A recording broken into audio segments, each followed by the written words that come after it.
Semua orang muslim pasti memiliki keinginan meninggal dalam keadaan baik. Meninggal dengan keadaan buruk, su'ul khatimah, adalah satu hal yang pasti tidak diinginkan oleh setiap insan yang bernyawa.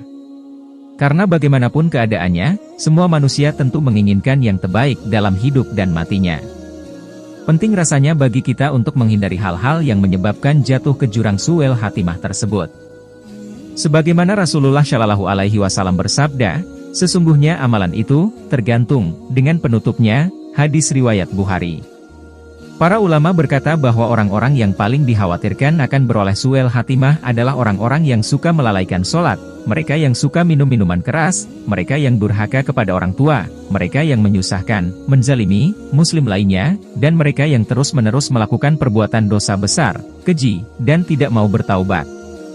1. Orang yang suka melalaikan sholat.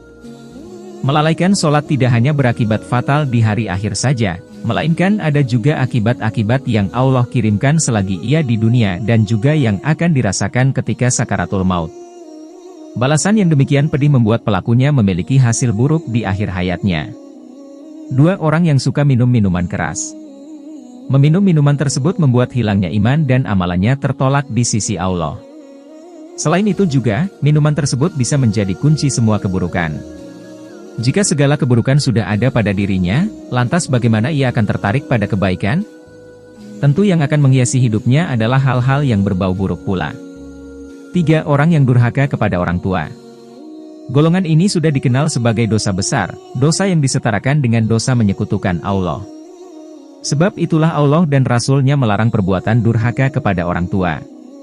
Bahkan saking buruknya sifat durhaka kepada kedua orang tua, ia termasuk salah satu dosa yang siksaannya didahulukan di dunia.